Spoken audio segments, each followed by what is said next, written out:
gang, thanks for checking out this episode of Images Reimagined.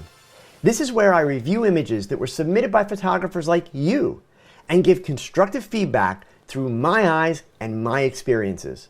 This week's photo comes to us from Veronika Bobok in Allentown, Pennsylvania.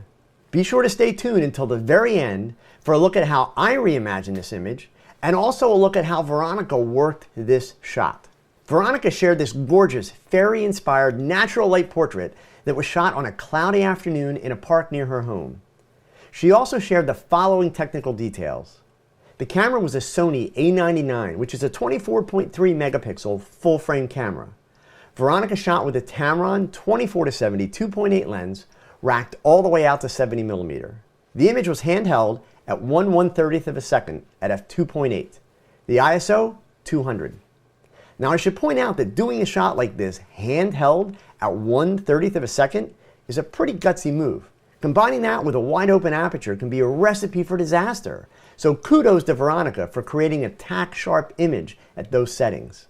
Now at first glance, this shot is gorgeous and the eyes are absolutely captivating.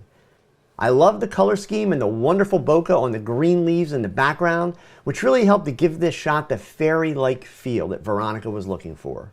I do wish the eyes weren't dead center in the image. I'm not saying that as a rule of thirds reference. I just find the crop to be a little awkward. I think I would like to see just a little more space top and bottom on the frame, and then maybe a little bit more space on camera right. But that's my vision of the image. Remember, it's not about right or wrong. I'm pretty confident that the young lady in this photograph is thrilled with the outcome. I also find the subject's skin to be a bit too white for my taste. Indeed, this is a flavor to taste kind of scenario, and if we're going for that fairy kind of look and feel, well, then I'm sure that some people would argue the white skin is perfect. For me, I guess I would like to see it light, but not quite so white. And last but not least, I really wish the earring wasn't there. It's simply a distraction. I understand women love their jewelry, but the science behind the process teaches us that the jewelry is a distraction. And in the case of earrings, it steals attention from the subject's eyes. So if we take a look at the original raw file that Veronika submitted, we have a lot to work with here. I know that I'm going to make some color and contrast corrections, fix the skin blemishes, and of course get rid of the dark areas below the model's eyes. Also, I'll remove the earring, and I'll see if I can tweak the composition a little bit. Oh, and before I forget, if we compare the raw file and the submitted image, we can see that Veronika darkened or removed green leaves below this line, which creates a really interesting diagonal line that runs on the same plane as the subject's eyes. I wanted to be sure you noticed that little touch. It does make an impact on the image. So for my approach to finishing this shot, I'm going to start with the color and contrast tweaks in the Camera Raw panel of Photoshop. Remember, these are the same corrections that you can do in the Develop panel of Lightroom. On almost every image I work with, I will boost the clarity by about 5, set the vibrancy to somewhere between 20 and 30, and increase the sharpening to around 50.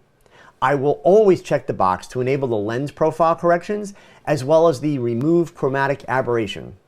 Remember, this is not a rule. These are settings that I find have a consistently positive impact on my images. Now I would of course do the normal skin cleanup using the spot healing tool and the clone stamp, and with those same tools, I'll remove the earring. Now that I've boosted the colors, you can see that the open shade and the low light levels have caused some color shifts with the cyan colors showing up in her blonde hair and the fringing of the greens and the blues that are happening around the model's shoulders.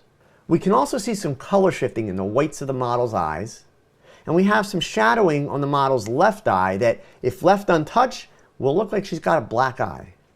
After I get the skin cleaned up, I'm going to work my way around the image and pull out the cyans from the hair on camera left, and the blues and the greens around her shoulders, as well as the little bit of yellow and green that can be seen on her jaw on camera right. I'm also going to get the blues and the greens out of the whites of her eyes. Well, since I was bothered by the eyes being dead center in the frame, I'm going to use the Content Aware Scale tool to add some space to the bottom of the frame as well as the right side of the shot. This puts her eyes slightly off center, which has her head tilt leading me into the frame. Now before I show you the next two alterations, let me explain that if this were an image for a modeling portfolio, the next two changes would be unacceptable. If it were shot as a portrait for the subject, then you could make the changes with the subject's approval. If it were being shot for the photographer's portfolio, then anything goes. I point that out because frequently I will finish two versions of my images. One that goes to the model or the subject, and one that I would use for display on my website or in my marketing. So the first alteration is that I'm going to enlarge her lips just a little, especially the upper lip. Second, I'm going to soften the arch in her right eye socket. My final finishing touches will be to soften the background a little bit using the Gaussian blur technique that I showed you in episode 2. And while I'm not going to remove the leaves on the diagonal line like Veronika did, I will create a softer version than hers by darkening the leaves in the same space. And there you have it, my version of this image reimagined. Remember, I'm not saying my image is better or correct. It is my vision of this image. You may have a different opinion, and if you do, please share it in the comment section below. Remember, stay constructive. You can say you don't like something, but offer a solution or an alternative.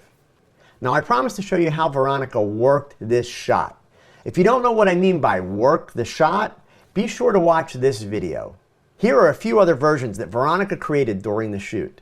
This one is very similar to the one she selected, but I do prefer the tilted head.